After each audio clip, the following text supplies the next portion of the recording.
किसी ने क्या खूब कहा है, जिंदगी में बेशक हर मौके का फायदा उठाओ, पर किसी के हालात और मजबूरी का नहीं।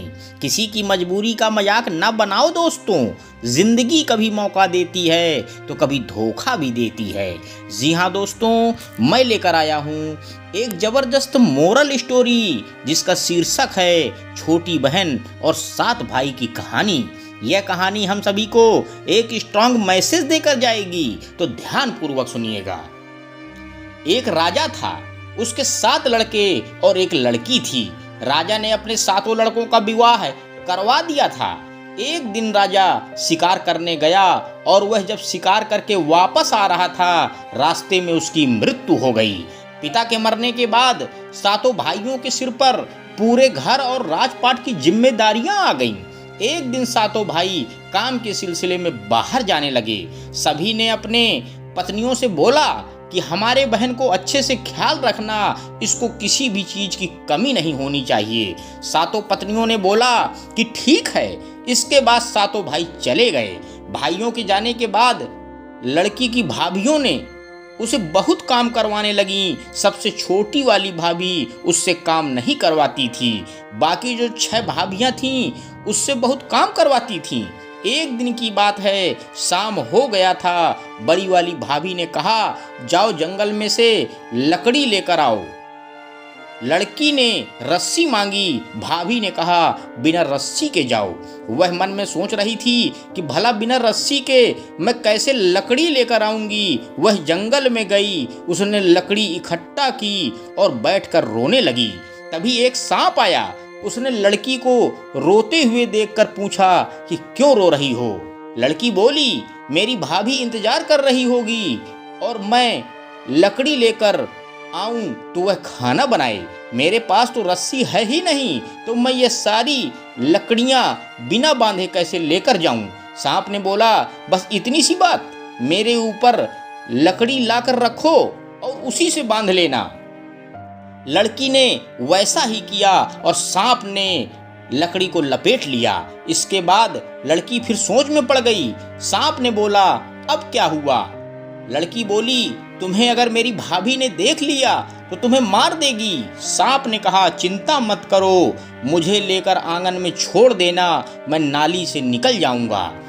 लड़की सांप की बात सुनकर खुश हो गई और वह अपने घर की तरफ निकल पड़ी। कुछ देर बाद लड़की घर आ गई। उसे घर जाने में रात हो गई थी। उसके देरी की आने की वजह से उसकी भाभी ने उसे खाना नहीं दिया। उसे बहुत मारा पीटा। लड़की बेचारी रोती रोती सो गई। फिर एक दिन उसे एक चलनी दिया और बोला कि जाओ पानी लेकर आओ। लड़की नदी किनारे जाकर पानी भरने की कोशिश कर रही थी, परंतु सारा पानी गिर जा रहा था। वह वहीं बैठकर रोने लगी। तभी अचानक एक मेढक आया। वह लड़की को देखकर पूछा, क्यों रो रही हो? लड़की बोली, मैं पानी भर रही हूँ, लेकिन सारा पानी चलनी से गिर जा रहा है, क्योंकि चलनी में बहुत सारा छेद है। मेढक ने उसे एक उपाय बताया और बोला, बस इतनी सी बात। उसने अपने सारे मेढक को बुलाया और उस चलनी में बैठ गए और बोला कि अब इसमें पानी भर लो और हम पानी नीचे नहीं गिरने देंगे, और घर में जाकर इस चलनी का पानी बाल्टी में डाल देना, और जैसे ही बाल्टी भर जाएगी उसके बाद हम लोग वहां से चले जाएंगे। लड़की ने वैसा ही किया। उस लड़की की भाभी ऐसे ही हर रोज ऊटपटांग काम कुछ न कुछ करने के लिए देती थी। एक दिन की बात है, उस लड़की को एक काला रंग का कंबल दिया और बोला कि जाओ, जब तक यह कंबल सफ़ेद न हो जाए घर लौटकर मत आना। लड़की बोली, ठीक है। लड़की कंबल लेकर चली जाती है और नदी किनारे बैठकर उसे धोती है। वह छोटी लड़की उसे धोती गई, परंतु वह सफ़ेद होता ही नहीं, क्योंकि वह कंबल पहले से ही काला रंग का था। लड़की को कुछ घंटे हो गए, यह बिना कुछ खाए पिए बैठी रही और फूट फूट कर रो रही थी। तभी उसके 7 भाई नदी के पास वाले जंगल से होते हुए बाहर से लौटकर आ रहे थे। 7 लड़कों को किसी लड़की की रोने की आवाज़ सुनाई दी। वह सब नदी किनारे पहुँचे। अपने बहन को उस हालत में देखकर उन सभी भाइयों का दिमाग खराब हो गया और पूछा कि बहन ये हालत किसने की। उस लड़की ने सब कुछ बताया। इसके बाद सातों भाइयों ने बहन को साथ लेकर घर गए और बहन को बाहर ही कहीं छुपा दिया और बोला कि जब तक हम में से कोई ना आए यहाँ से कहीं मत जाना। इसके बाद वह सब घर के अंदर चले जाते हैं। सारी पत्नियां अपने पति को देखकर इतनी खुश होती हैं कि पूछो मत। कोई पानी लेकर आती है तो कोई पंखे से हवा देती है। तभी एक भाई बोला, मेरी प्यारी बहन कहाँ है, दिखाई नहीं दे रही है। तभी एक भाभी बोलती है, यहीं पर कहीं खेल रही होगी। तुरंत दूसरी भाभी बोलती है, अभी दूध भात खाकर यहीं कहीं खेल रही होगी। तभी एक पत्नी बोली कि आप लोग पहले खाना खाइए, वो आ जाएगी।